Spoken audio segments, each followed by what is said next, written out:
Okay. I just can't see you yet. Hey, girl. Hi. We're almost there.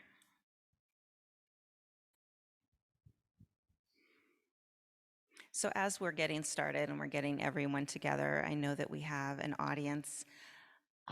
There's my lovelies. I know we have an audience, virtual audience waiting for us. So, I want to take a moment to thank you all to Dance in Color, a conversation in black and white. We have some wonderful, esteemed panelists here with us that I'm going to introduce to you shortly. This is a part of the Anderson University Dance Diversity Dance Festival Week. Aside with learning fun cultural dances and getting out of our comfort zone, we also want to have some informative educational conversations as well, because we are educating the future dancers, educators, arts administrators, directors, and choreographers. So you guys are the next generation, and it's important for us to really make sure that we all have a variety of bases that are touched when we're talking about education. I also want to thank quickly the Anderson-Madison County Visitors Bureau for their generous support of the Diversity Dance Festival.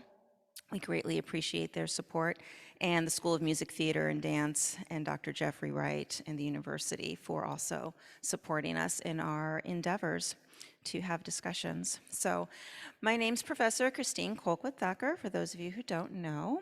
I am an assistant professor of dance here at Anderson University, and I'm joined here by my esteemed colleagues, Rachel Stone King and Professor Eric Yetter as well as we have some guest choreographers and professors with us, and then our students are live here in the house with us. Now, joining us virtually are my friends and colleagues. We have Chandra Moss Thorne. Okay. Chandra is a professor of dance at Swarthmore University. She is also a former company member of Dance Theater of Harlem and the Cincinnati Ballet Company. We also have Ms. Nicole Clark Springer of Deeply Rooted Dance Theater Chicago. Ms. Springer is the artistic director of Deeply Rooted Dance in Chicago, and so we're really excited to have her with us here to discuss some things. And then we also have Mr. James Gilmer. Hello, James. James is joining us on tour with Alvin Ailey American Dance Theater. He's a former soloist with Cincinnati Ballet Company. So welcome to our esteemed panelists. Welcome, everybody.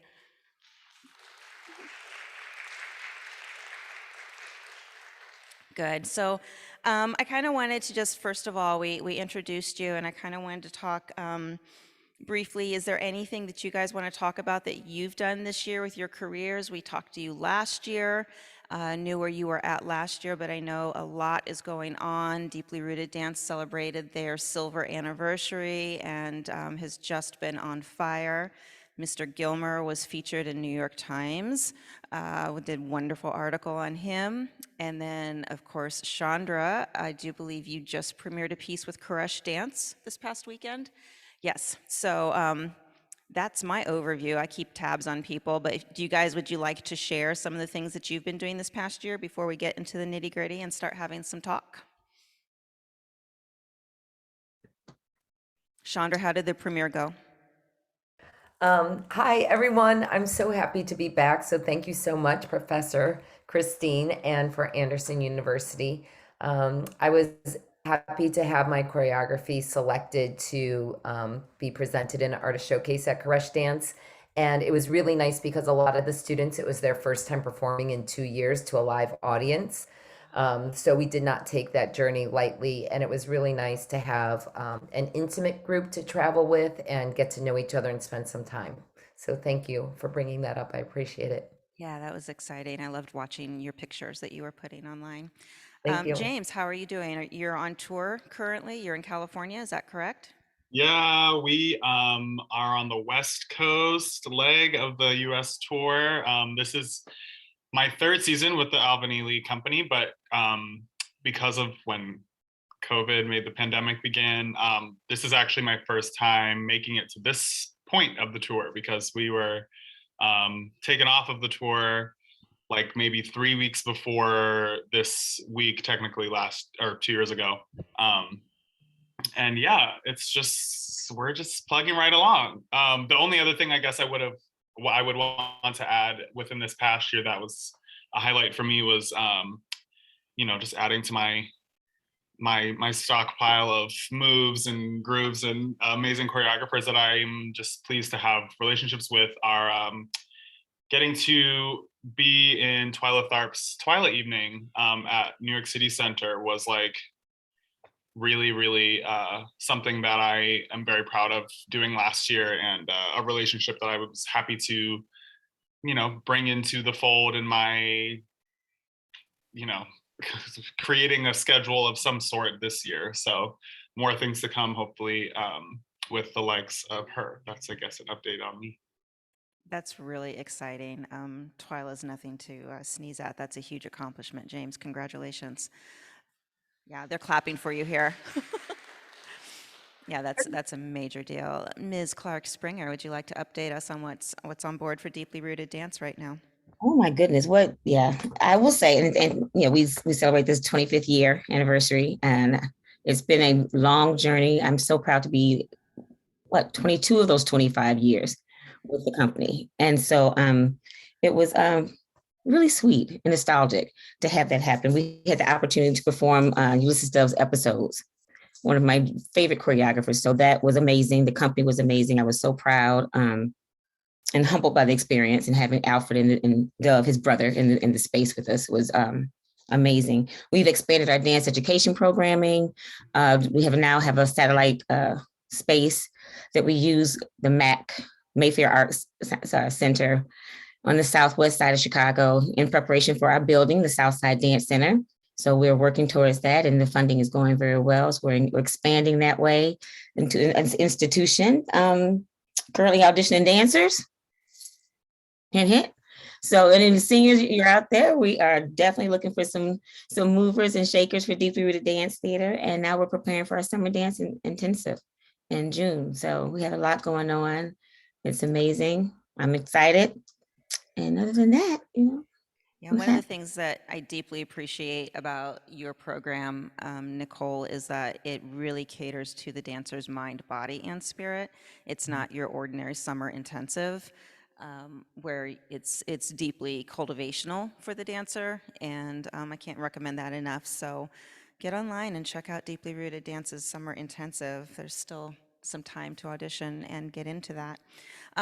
Great, so thank you for updating us. Let's dive in. One of the things that we've been discussing this year in the advanced pedagogy classes that we're teaching is diversity, a radically welcoming environment for dancers, embracing and understanding cultures, creating a culture within the classroom, and meeting dancers where they are. There's a huge disparity of figures, and I kind of want to give people an idea, if they're not familiar with the dance world, what we're dealing with here. In 2010, no, 2019, 70% of ballet dancers were female. Okay, 50% were white, 26% are Hispanic or Latinx, 10% is African American, 6.4% is Asian, 0.7% is indigenous cultures.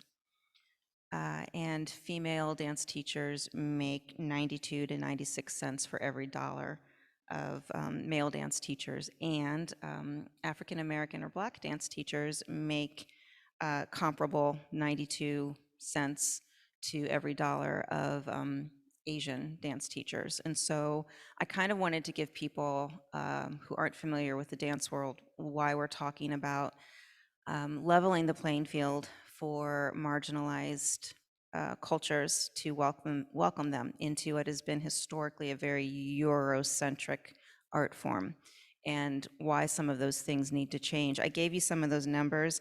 I looked back at 2010 recently, and actually the numbers for marginalized dancers had doubled since 2010. So the numbers I gave you that they're low, they were even lower 10 years prior when the census was taken. So I just kind of wanted to update people who are out there who are kind of going, what's the big deal? I don't understand. Part of the situation with getting dancers of color, dancers from marginalized communities, certain things are blocking to dance education. One of those things is embracing culture, and then another thing is an economic situation. And so there's a variety of things to discuss. But I know we were talking recently, and one of the hot buttons recently has been tights, and pink tights versus flesh tone tan tights, tights that match the dancer's line. And I know I have some thoughts on this. There's a lot of changes that are happening, and it's been radical changes in the past 5 years, which I'm very grateful for. But we're bordering on a line of what is tradition and what is maintaining tradition and what is honoring a dancer's culture and where they're coming from and honoring that dancer. So I know Chandra had kind of wanted to discuss on that. So I kind of wanted to throw that one onto the table and see what our thoughts are about tights, where they came from, why they're pink, where they should be going, etc. Thanks, Christine. And just for those who don't know, Christine and I were freshman roommates back at Butler. It's my college And roomie. yes, and we had a great time. Two mixed dancers from Ohio in the center of Indiana, and we had a great time. But there's quite a few things I want to touch on, and I think I'll start with the positive that we're seeing the change with many large manufacturing companies offering a wider range of tight colors. And so that is fabulous. I have issues with it often in their marketing. So they will have their cafe line, right? So you have your ballet pink, your theatrical pink, and then you have your cafe line. And so it's just drawing in a microaggressive kind of way, saying it's still othered. And if you look like before this, I looked on Capizio's site, Block site, Body Rapper's site. And so some of those sites still use the word nude, and it's who's nude, right? So some of those sites have a beautiful broad range, and they're integrated into all of their tight selection. But the pinks still say ballet pink or theatrical pink. And so my trouble with that is, why is pink only tied to ballet? Either put ballet in front of all of them, ballet tan, ballet cafe, ballet mocha, ballet pink, or just put the colors and say ballet tights and all of these colors. So segueing off of that, where it's more more relevant and more accessible. Christine, what we're talking about is sometimes when there's only one single dancer of color in a school or a company, and they're offered the opportunity to wear tights that match their skin tone. I feel like those dancers need a significant amount of support for their decision, because by those dancers being offered that, which is great, but then they're the only one in a different color tight, it's in many ways another form of othering, right? And it's in many ways another form of like siloing that person out. And each person has a different, I don't know what the right word is, a different time in their life where they're ready to be that. And I think that we shouldn't put all of the weight on a single person or even a young student. So what we've done here at Swarthmore and at Stockton, and I encourage as many people as possible, is that there are no pink tights unless it is a costume. And that every single person must have a pair of performance tights that match their skin tone. So every single person is in tights that match their skin tone. And luckily, all of our costume designers have been right on board. They've pulled out 20 different tights. We've matched them. We see what they look like on stage, what they look like in the studio. So then that way it levels the playing field in a way. And then jumping back to history, pink tights were because the people who did ballet, pink tights matched their skin. And so by now creating a space where when you walk into the performance and everyone has flesh tone tights, it's a simple way of saying this art form is for everyone. And that also, I will be brief, into your syllabus, then it goes to how I hope people would address attire, that it's not so much gendered attire, that you can list, tight fitting clothing. We recommend leotards. We recommend a tight fitting shirt. Explain why that clothing is. Recommend 2 types of undergarments and say whatever fits best for your anatomy, and then choose between that. So that right off the bat, the dancers coming into the space know that they're seen and that they're accepted for what their choices are, and it's a non-issue. So those are 2 things that I kind of think about the tights. Yeah, thank you for sharing that. Those are some really beautiful suggestions. And as someone who teaches pedagogy, those are suggestions that I'm definitely going to grab a hold of to discuss, for future years in pedagogy, because those are the kind of things we wanted to hear. I really love the concept of language in your syllabus, in your curriculum, and what does that language mean? And I think it was a very astute observation. Ballet pink, theatrical pink. Why not ballet brown? Why not theatrical tan? And I think that was really astute. Nicole, James, do you have anything to add to the conversation? No, I just think the word putting the ballet before the pink also gives it credibility, right? If you think about it, and that's a microaggression unto itself. It's credible. It's we all grew up with the understanding that ballet is the basis, and we must know it all, or we're doomed. We're not moving forward, and it negates West African and Bollywood, any other ethnic or rooted in base technique inside of it. So I agree. I ditto everything Chandra said. I think it's fabulous. I love that everyone is now on that same baseline, the tights coming in, because who really is pink, pink, you know? Right. Right. James? Yeah. Completely agree. Excuse me, hands down with everything that's already been stated in regards to the tights. One thing that I just wrote in taking some notes preparing for this was kind of the idea around visualization when it comes to onstage performance and production and choreography, and this kind of acceptance and kind of like breaking down like how does your visualization, maybe as a choreographer or creator, how does that include the audience that you are trying to reach? And yeah, I feel like those things kind of go hand in hand, especially when it comes to, like you were saying, Chandra, just labeling the utility of the garment that it is, not putting all these excessive labels on it to where then it is now political, or it is so much more than just the piece of clothing that will match your line, and how that makes you feel, I think, as well as the dancer being the person wearing it. I think that feeling is like completely indescribable and kind of goes beyond what a lot of dancers, I think, that maybe have faced, with if it becoming an issue in their career and their training. Like, I think it really goes beyond what we are able to even put into words, because the line that you can create and then how that amplifies your confidence and just kind of like takes away so much insecurity, I think, within being potentially like maybe the one person with that color of tight on.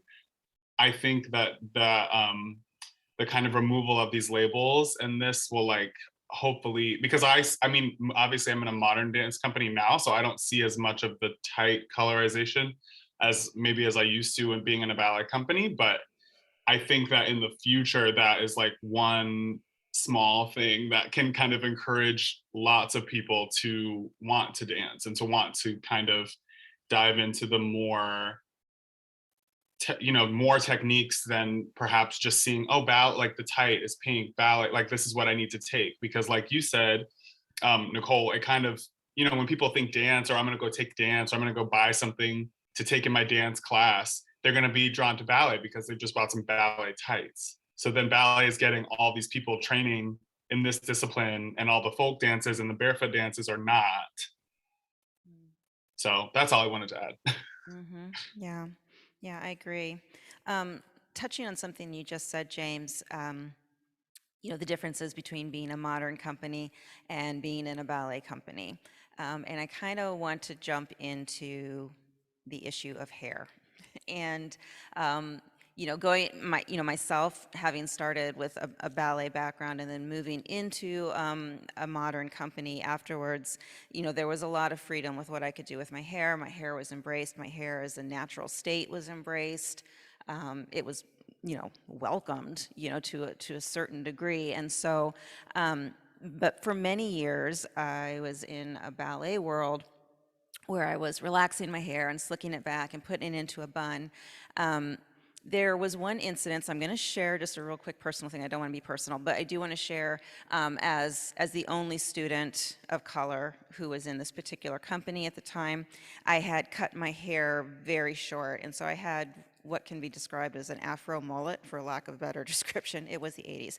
Anyways, I'd cut my hair very short for a variety of reasons, and then I got in this ballet company, I was given a role.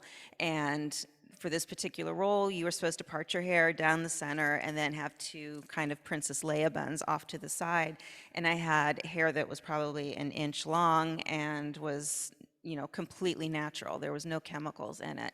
And so achieving that was going to be really difficult. And there was zero grace given to me. And it was also a solo. It wasn't something where I was supposed to be blending with everyone else on stage.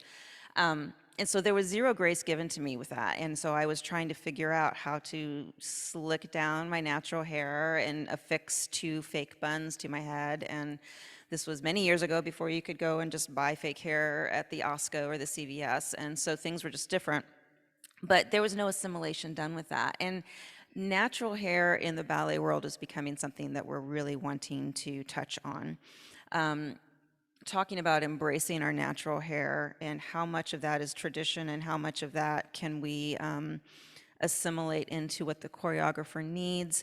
And then also I want to open the discussion between the difference between I have curly hair and I have culturally coily hair, and what is the difference between that. And I just wanted to throw that out there because I've seen a lot of commentary from educators about, well, I have naturally thick curly hair and I just always slicked it back and put it in a bun and that's just how it was.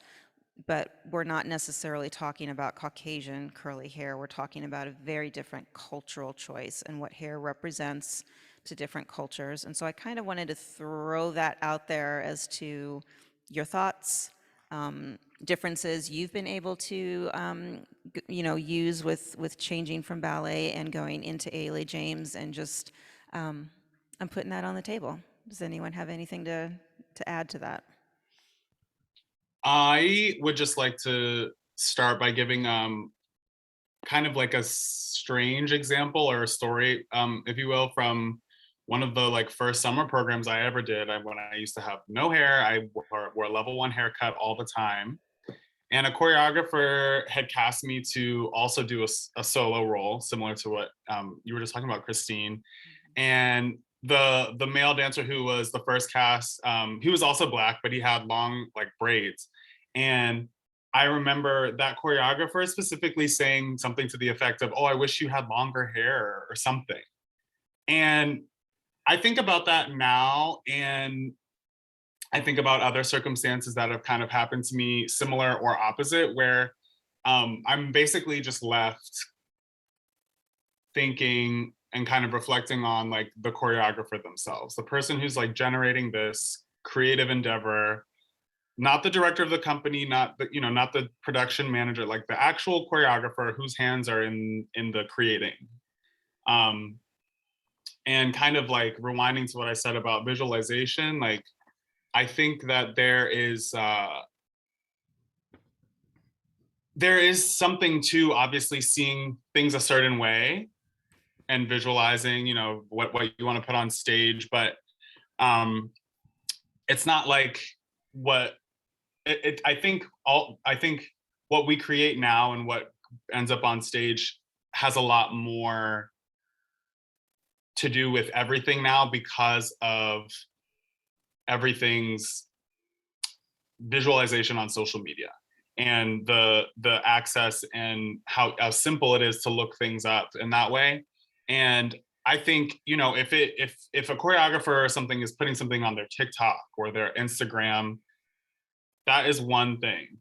However, I think now in 2022, if you want to be a choreographer and you want to create work that, goes on bigger companies and bigger stages, these kinds of endeavors have to have a lot more thought, in my opinion, because there's inclusivity involved no matter what I think people think. And I, in reading the our questions in preparation for us, I was kind of thinking about what the phrase like this has nothing to do with race, and how that can kind of be thrown out of a choreographer's mouth with very little effort, with ease most of the time.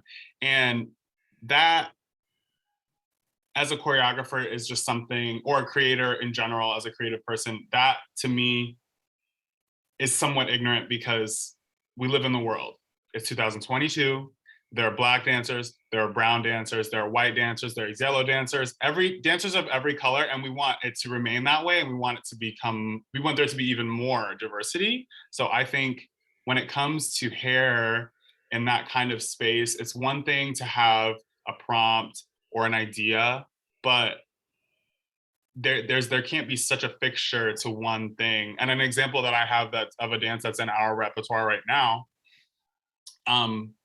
we have to slick our hair back, and being a lighter skinned person with soft hair, I can slick my hair back. It's easy for me. Not every coily head can do that though.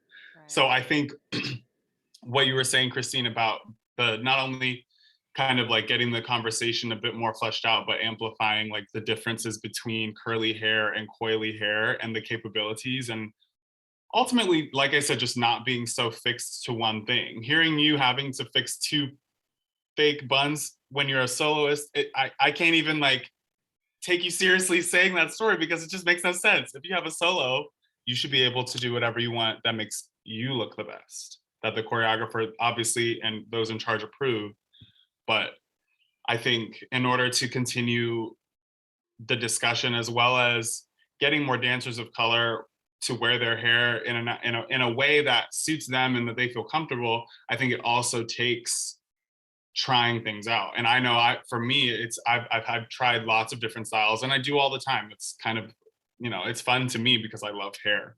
But I think that they're culturally, within the dancers that do have the jobs at this point, also, like, there are people that are very tied to a way that things were, and that's okay, because that's how you get on in the career that you are in at this point. But I think moving forward, it does take a level of boldness for the dancers of color also to go into ballet class with your hair out, go into ballet class with your do-rag on, because I know I do every time I have any kind of braids, because I don't want my braids to get sweaty.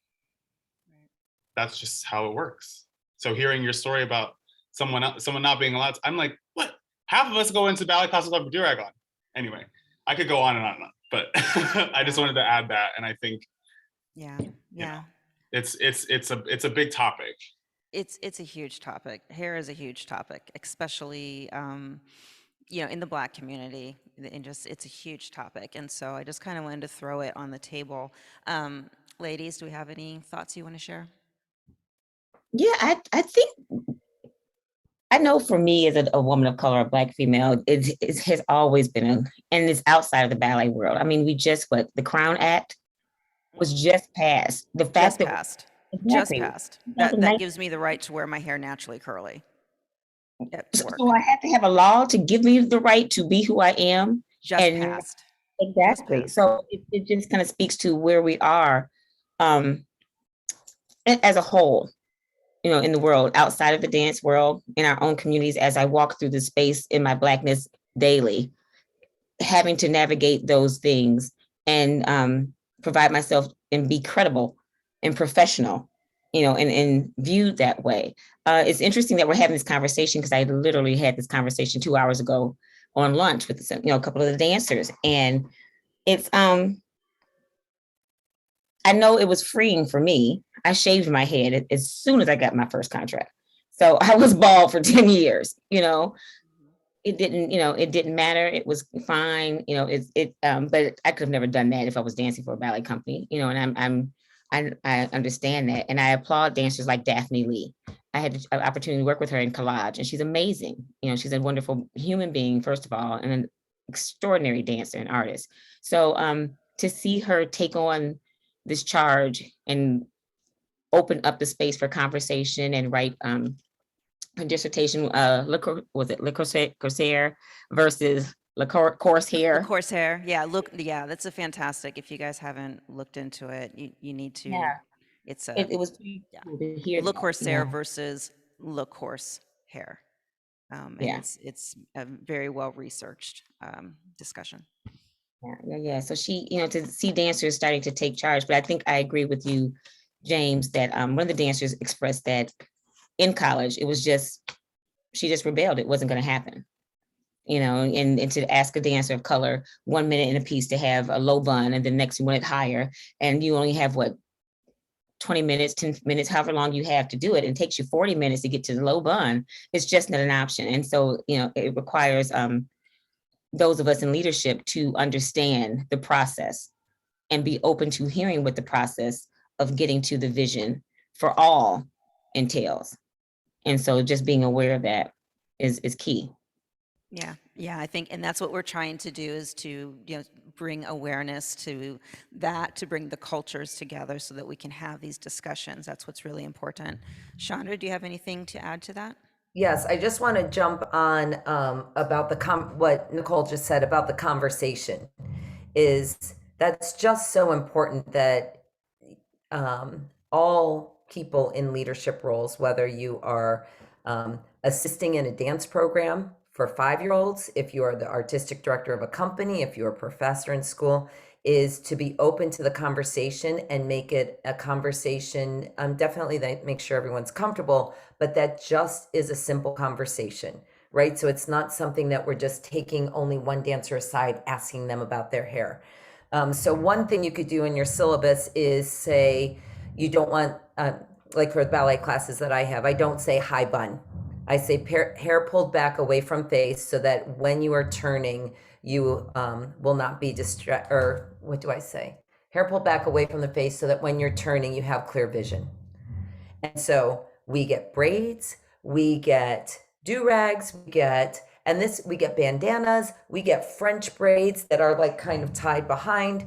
And so everyone has agency in what feels best for them. And then it also creates a conversation of, oh, could you French braid my hair? Or I see you've made a bun with your braids in. How do you do it? Which bobby pins do you use? Do you use a rag to keep it tight? It just becomes the norm that everyone can enter the studio and have their hair the way they want it. And then it also becomes, for the choreographer, teacher, leadership, that, like you said, James, you can have an idea or a vision, but that vision cannot be a single barrier line tunnel vision, right? It can be an idea. And then like for my dancers, and granted, a lot of this stuff I'm saying I've learned by making mistakes. I've learned by thinking I'm accommodating as many people, and I have a brave soul come up and say, how you said this, or could you think about this?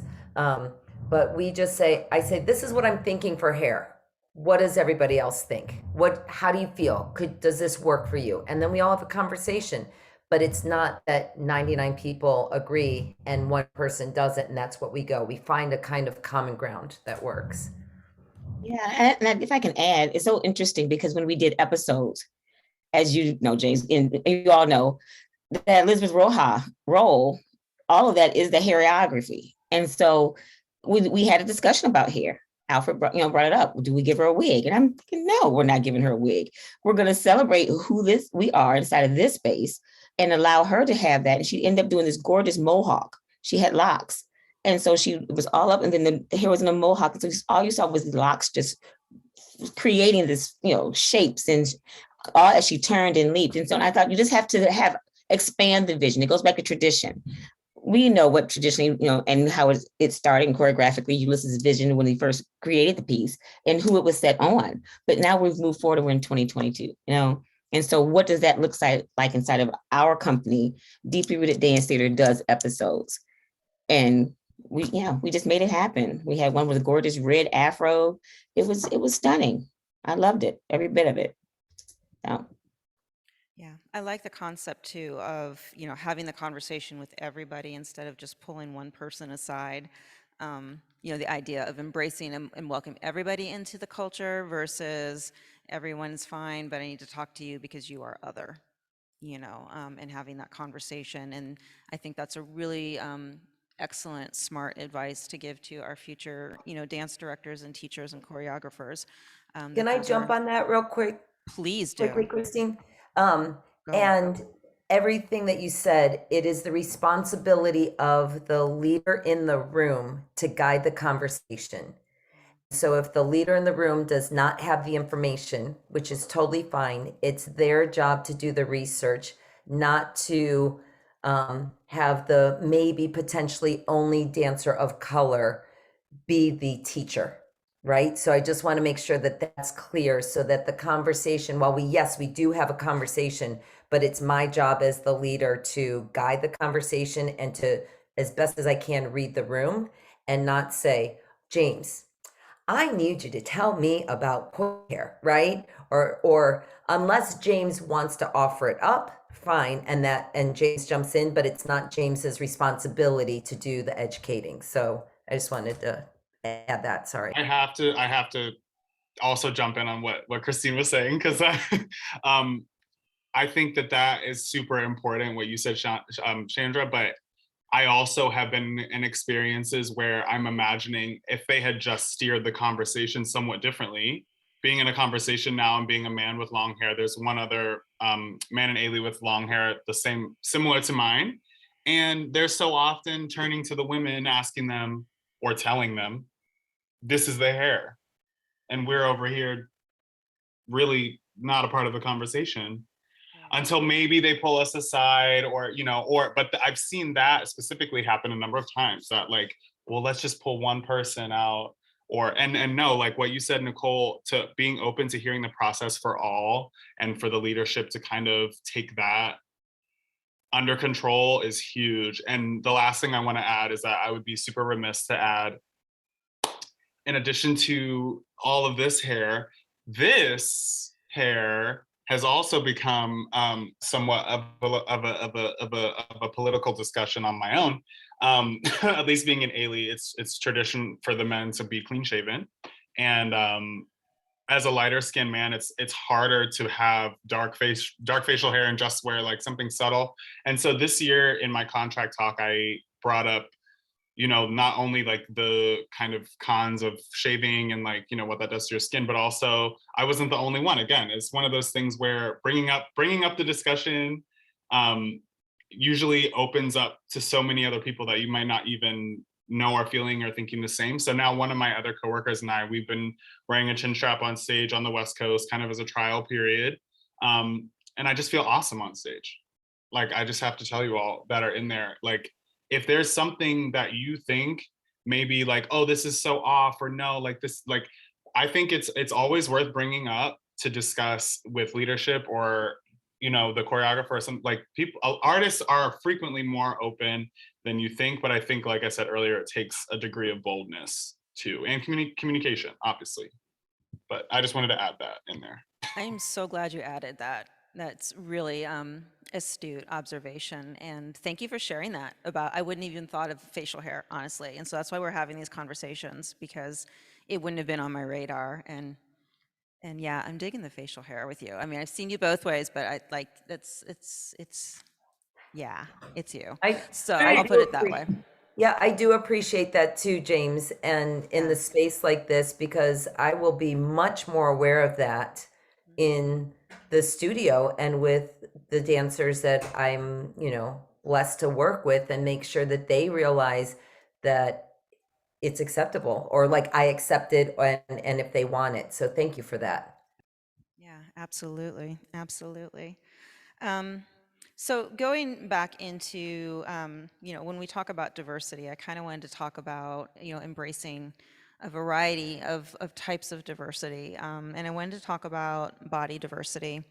in the dance world. And I guess the way to open the conversation is that we're seeing a change in openly accepted body diversity. I don't know how to say this correctly without sounding completely offensive, but I love the embrace that we have, that we're finally breaking the mold of what the ballet body is, or what a dancer's body is supposed to be. I'm really grateful that we're breaking that mold. But then talking to people, and reading different excerpts from people's, biographies and et cetera. One of the things that I hear a lot, particularly for dancers of color, whatever their cultural background is that a lot of times in the past we've been pushed towards modern movement because we have curves or we have something that's considered more of an athletic body. Do you think that we're really seeing changes in body diversity in the concert dance world, and how that might affect different groups of people of color?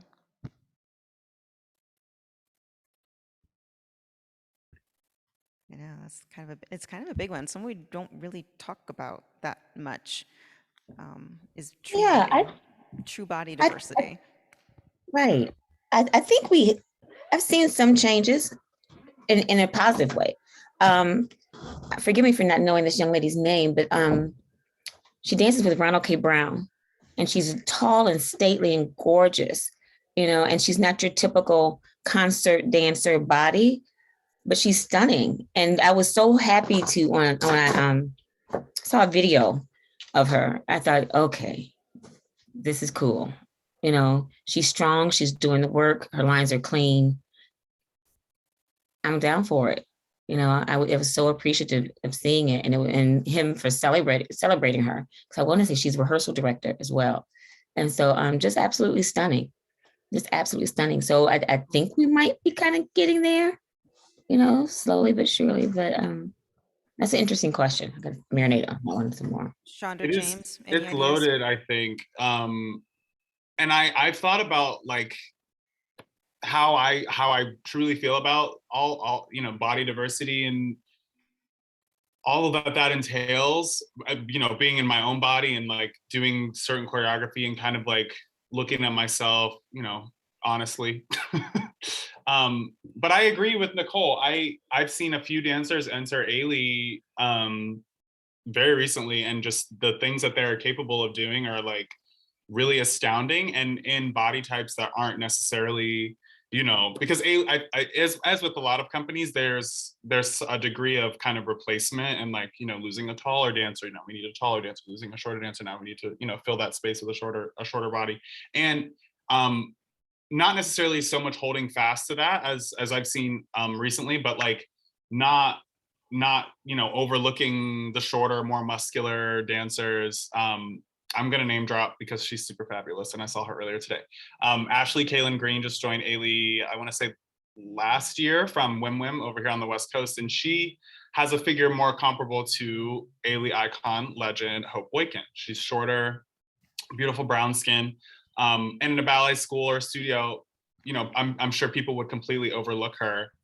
But the power that she possesses is out of this world, and her lines are immaculate. I can't say like overall I've seen like, oh, like I think body diversity, like, totally turn the page. I think it's something that is kind of an ongoing discussion, especially in light of, the kind of work and deeper you go into dancing and kinesiology and technique, and like, trying to maintain, a healthy body, but also, leave injuries aside.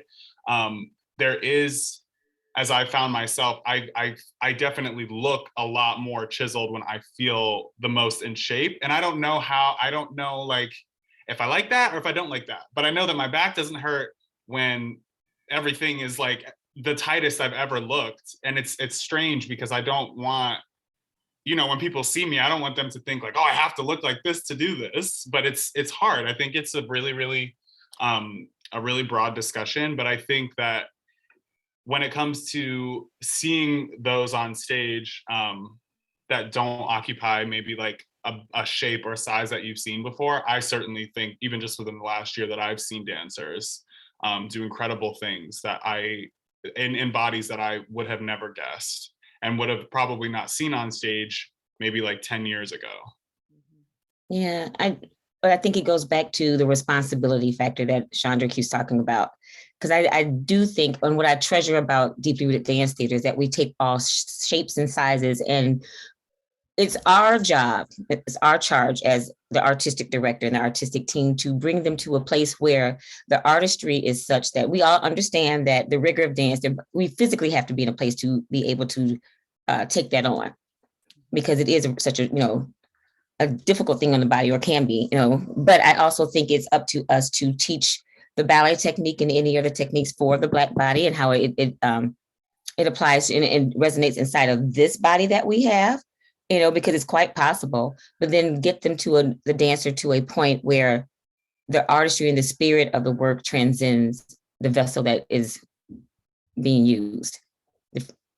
And so there's this energy and there's this thing that happens that you don't even, not that you don't notice, but it's not an issue, because now I'm taking you to a different place artistically that resonates with you on this level.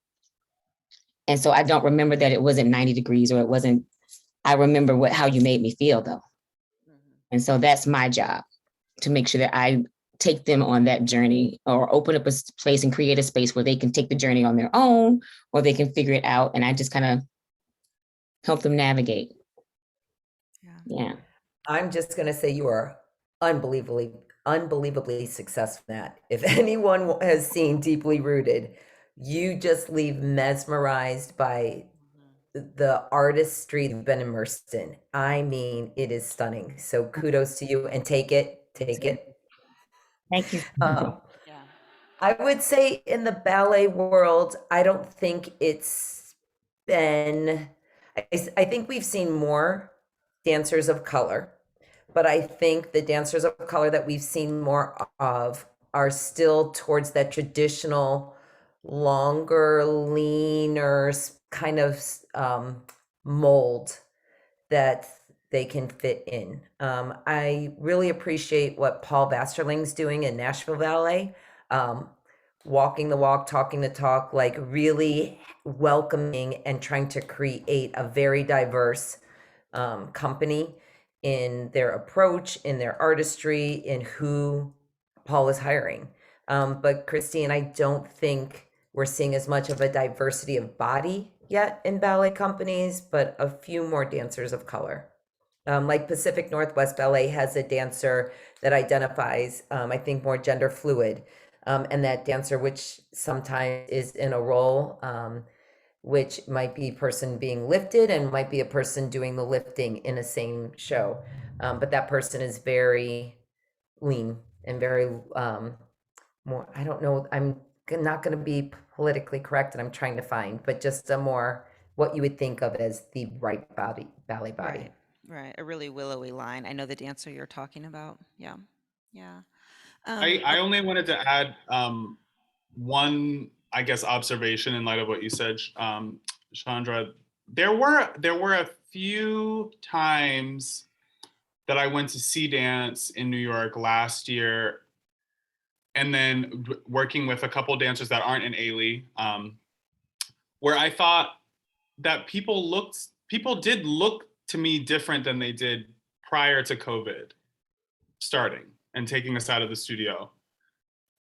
Obviously, people look different after time passes, but I think I feel as if I've seen less emphasis on like this, like, in the ballet costume, and like even in rehearsal clothing and in class. I feel like I've seen dancers hold on. There seems to be more of the dancer. At least when I look around the company that I'm in, and then a few. I think I went to see Complexions, or there were performances with multiple companies. There was a Complexions at Summer Stage, as well as New York City Ballet, ABT Dance Theater Harlem, and Ballet Hispanico performing with Ailey at another summer engagement in New York City.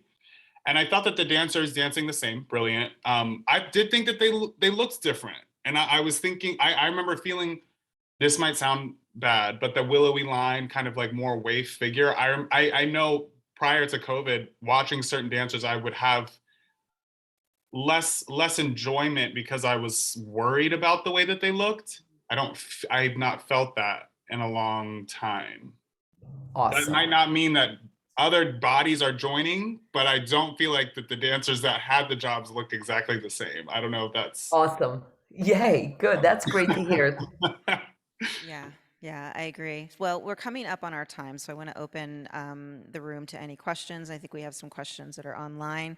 Do we have any questions, first of all, in the room or comments? Okay, all right. Online questions then. Okay.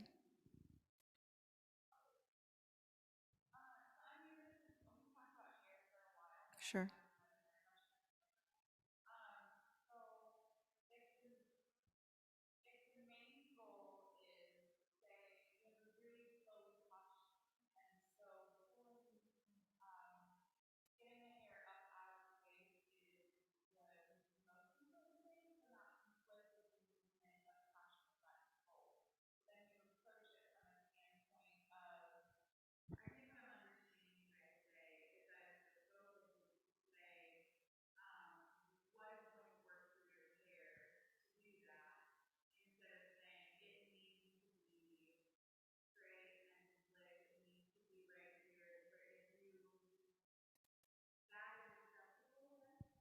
Yeah, okay, so the question is like, if you have a flowy costume, and the goal is to pull the hair up out of the face so it doesn't conflict with the flow of the costume. Am I reading the question correct? Okay, so getting the hair up so that it's not interfering with the length and the flow and the movement of the costume on stage of the piece. And so, talking to that choreographer, the question is, how exactly are we approaching that? I mean, so if the choreographer has a vision for slicked hair, a bun at the side, a part in a certain place, I think if I'm understanding the question correctly, you're asking, how does the choreographer approach that conversation?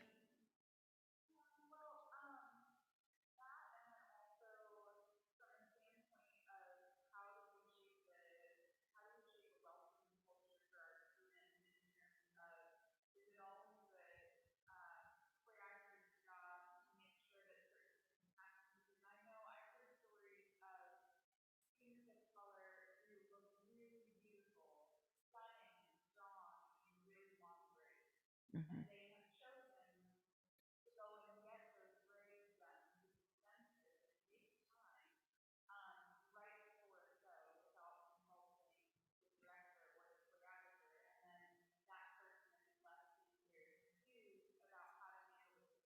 Okay, okay, okay.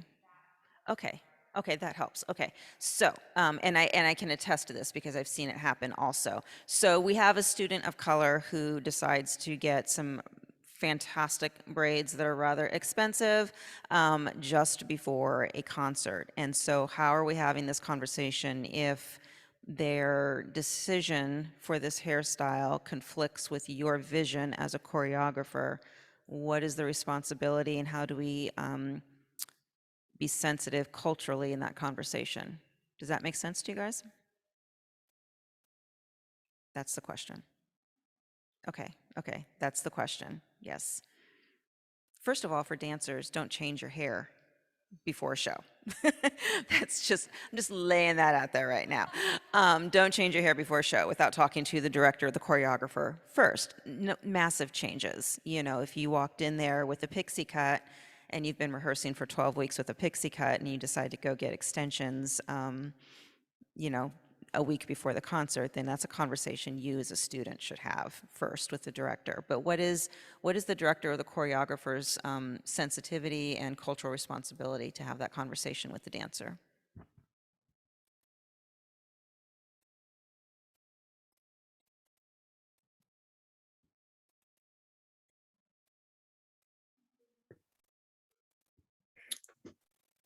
Well, I think you said it best. It's two-sided, conversation. One, we do all know you just don't up and make huge shifts before, a performance or taking a contract because, we do decide on, certain things based on a lot of things, but it makes sense. I do think though, it goes back again to expanding your vision. I know as a choreographer, I may go in with one idea or what I think is this is the vision, but then a dancer could do something, and it's like, look, that was beautiful. What's that? Let's explore that. And so I think it requires you to really honestly just have to just not really hold on to what you think it has to be. If the thing is that you need a clean line and you went out the way of the flowy carpet, it's how it's done. And it goes back to intention as well. So does it have to be slicked, or now can I do cornrows into a bun? It's out of the way. It's in, line with the flow of the dress, whatever, you're looking for. So I think it's intention. Is your intent that everyone looks the same? And then is that possible? Because everyone isn't going to look the same, because clearly you have a student or a dancer who is other. Right, right. Any other thoughts, friends? As soon as you said that the student got their hair done before the performance, I was like saying it in my head, like they got their hair done for the performance. Like I'm just thinking like at least what my coworkers do, but Right. it's kind of different when you actually have to do a touring hair, maybe a different discussion. But for this particular circumstance, going back to what has already been stated, not changing your hair without considering or having the conversation with the person who's in charge. And I have to be honest, I have made that mistake myself early on in my career. I was working on a solo with Amy Seiwert, my apprentice season in Cincinnati Ballet, and I was young and I was on a whole different thing with my style and my look then. A week before the performance, I go to the barbershop, I got me like my side, my fade, and I had like a level one. And I had kind of this, obviously nothing this long, but my hair, I was just looking a little bit more natural, if we'll put it that way. And I remember her kind of looking at me like, why would you change your look so close to, and I shaved completely, I think. Like that was what I think did it for her. She was like, oh, you just look, you come in, because I think, again, contrasting shades, the more you I think augment your look from like your process in the studio without that conversation, like has already been said, it's kind of a no-go. But I think expanding the vision and just being an artist that is more collaborative in spirit that way, where the artists, presenting themselves in a way that is more conducive and sensitive to them, is ultimately going to gain a better result from their dancing. Yeah, I really think I think the way that you hit on that, James, she got her hair done for the show, and I think that that's a really important way to look at it, especially with this particular student. They were very proud of what they had done with their hair and excited, and they got their hair done for the show. And so understanding the cultural aspects of preparing for something and just kind of meeting our dancers where they are and having these conversations and understanding, well, why did you get these braids done? Yeah, it's like, well, because, so we have this conversation as to why hair is important to us in culture and preparing for something that's important and valued, a valuable experience. And I think that was a really great way to state that question. So I know we're coming up on time. Is there anything that you guys would like to share before we have to exit? Anything important that we didn't talk about that you want to just kind of briefly do your elevator pitch on?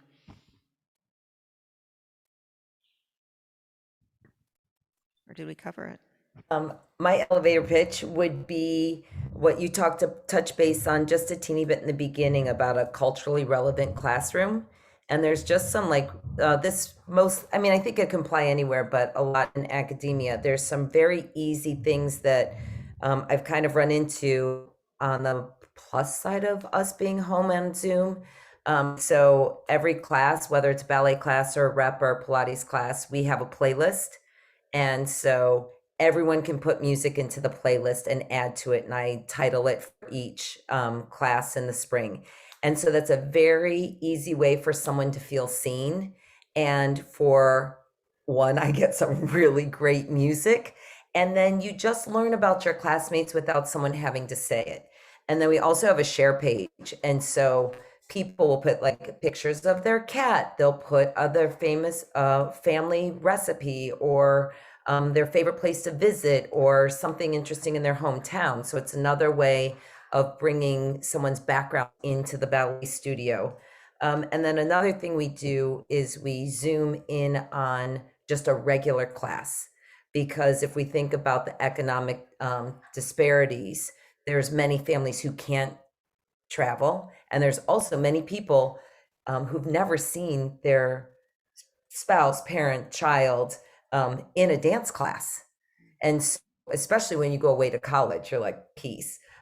So we do that periodically. So it just kind of feels like some of my students whose families in China or, you know, in other countries are able to then see what their students are talking about. So I think my biggest thing is for those who are in academia is just to really consider what your syllabus looks like from many different angles and to take away the gender and to just look at it for dancers. And sorry, my last thing is going back to the hair real quick. Would a choreographer ever ask dancers to add extensions to match dancers who might have braids, right? No, but it's okay for someone to ask someone to take out their braids. So just food for thought. That's my elevator pitch. I think it was long. We went up and down. Oh, we have someone in the, we have a professor saying they've actually had someone ask that once, but once in the entire generation. And okay, and there was hairography, so that's what they were looking for. But I agree 1,000% with your point, Chandra, and I love. I see. This is why you just need to stay friends with your college buddies because I love how brilliant you are. Some of the ways that you're creating the radically welcome dance environment for your students, and I'll be stealing those, but I'll make sure I give you credit for that. Take it, take it. That's what we're here for. That's what we're here for. We're here to share. Mhm. Cool. Yeah. Any other thoughts or parting words of wisdom, my friends? I think representation matters. And I think Chandra hit it the nail on the head to be seen. That's all we all want is just to be seen and acknowledged that we're here, that we have something to contribute, and that we're part of this community at large. And so if I can't see myself inside of that community, I don't really feel that. So representation matters. I've got nothing to add to that because So good. that's so true. That's a whole evening in itself as to how important that is. I know that was a game changer for me. Was seeing a brown ballerina. Evelyn Cisneros changed my life, and she was in it for a weekend of my life. But seeing her on stage and seeing how beautiful she was, seeing how welcoming she was, how down to earth she was, it really made me go, oh, this actually is a possibility. It wasn't just a picture in a faraway magazine for me at the time. It was someone right there, tangible, and it gave access to my dreams. And so representation matters, huge. So thank you for those words of wisdom. I always hate saying goodbye to you guys. My time is up. Is there anything else that you want to just like throw on the table? Last The minute only thing words? I will add last minute with Yes. in light of what you just said, like an artist being in your life for one weekend, changing the whole trajectory of everything. All I would add is similarly, I guess, in the line of body diversity and other, and just being inclusive in the dance space. All reviews and critique, and even sometimes mentorship as well. I think all of that and the words that you share with other artists go into the kind of dancer that they become. And I want to just add that thinking along the line of like, oh, maybe I'm more suited for a modern company because of my size, or I'm more this. somebody telling you one way or the other to go can have the same exact effect that you just said after seeing somebody perform one time. So just really choose the words wisely, because artists are sensitive, as I think we all know. That's all I would add. Access to them to ask questions. Okay. Okay. All right. So I'm going to have to wrap it up. Some of our students in the audience have suddenly thought of questions they want to ask. And so I am going to be sending you guys some follow-up questions. Is that what we're talking about here? Okay. So I'm going to send you guys some follow-up questions in the next couple of days at your leisure, because I know you guys are just lounging around doing nothing, like we all are, right? But we make things happen, and I know that you guys especially want to make things happen for our students. So if I can send you some follow-up questions and just get your thoughts on that, I'll be sharing them with our dancers here on campus. And thank you so much. I'm always in awe of the wonderful people that you are, and the wonderful artists that you are, and how giving you are, and the fact that I can call you friends is amazing to me. And the fact that I can call you colleagues is like blows my mind. So I'm like, wow, look where we all ended up after all these years. I think it's pretty cool. So we look forward to watching your career more, James, because even just in the past year. Oh, Yeah. thank you. You all are so sweet. I can hear the room. My heart is full. Yeah. So, and I look forward to seeing what the fabulous Ms. Nikki and Ms. Chandra are up to. We love you guys so much, my friends. I'll be talking to you on text soon, and we're going to go ahead and turn the forum off now. Thank you, everyone, for joining us virtually and in person. Thanks all. Have a good one.